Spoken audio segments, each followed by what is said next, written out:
Hey everybody, it's your girl Tanya with Books and Brown Liquor. Thank you for tuning in to another chapter. Okay, let's get into it. This video is my book review of The Inheritance Games by Jennifer Lynn Barnes. Yay! Okay, let me tell you the truth. I wanted to love this book so much. I wanted to like this book. The premise sounds so exciting to me, right? The premise sounded so exciting. We have a girl by the name of Avery Graham. She is your average girl working in a restaurant, trying to make ends meet. She's a high school student. Basically, she's broke, right? Because that's what most high school students are. And one day, she gets notified that she has inherited a fortune from a billionaire whom she has never met. And I was like, oh my God, that sounds so exciting. The only thing is, in order for her to inherit her fortune, she has to live in his mansion with the other family members that live there, including his 4 grandsons who haven't been left anything. They're not like completely penniless, but he left them like a little crumb. He left them a crumb. You know what I mean? She the one that got all the commas, okay? So I'm like, okay, that's awkward, but whatever. You gotta do what you gotta do, right?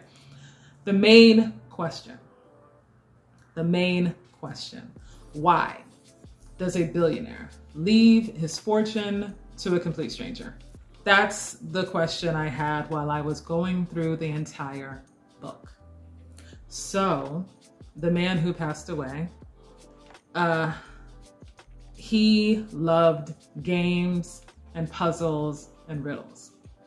And when he passes away, he leaves everyone a letter, leaving clues to like, you gotta figure this out. You gotta solve this riddle. You gotta solve this puzzle. Yay! So I'm thinking, okay, after they solve these riddles and solve these puzzles, are we gonna get to the answer why the fuck he left all his money to a stranger, right? So the whole book is, you gotta go over here and you gotta look at this map and you gotta get that clue and write that number, do that there, solve that clue.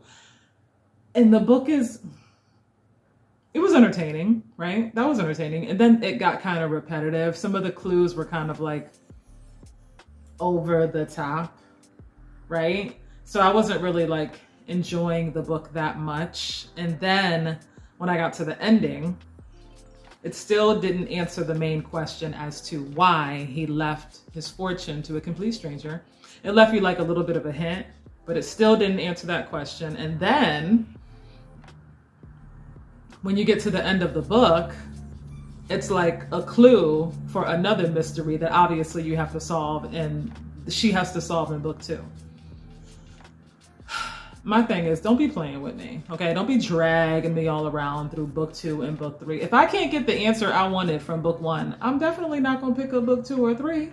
I feel like you're playing with me. You know what I'm saying? I still don't know why this man left his fortune to a complete stranger. They give a little hint at the end like, oh, because this happened, blah, blah, blah. But I still ain't telling you nothing. Well, then I don't want to read it. Okay, I'm sorry. I don't want to read it. I feel like you're playing with me. It was okay. It was okay. The clues, the games, the riddles, to me, they were a little bit far-fetched. I was just like, okay. And I still didn't get the main answer, which is why I'm reading the book in the first place. So I wasn't feeling that at all. I'm sorry. I wanted to love this book. I really did, but I didn't. I just didn't. So for me, this is like a 2.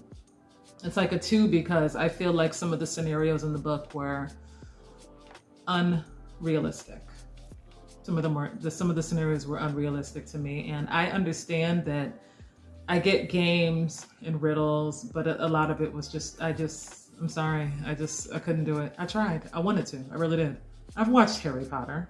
You know what I mean? I'm a grown adult watching Harry Potter. I love Lord of the Rings. But this right here, sorry, folks. That's all I'm gonna say, because I'm just gonna basically keep talking shit, and I think I've made my point. So for me, this is a 2. Those that did enjoy it, I'm glad you did. I feel like this was more, obviously it's young adult, it's more for a younger audience, but like I said, I watch Harry Potter, so that wasn't the issue for me. Anyway, that's my 2 cents. I wish you good reading. Thank you for watching as always. Bye.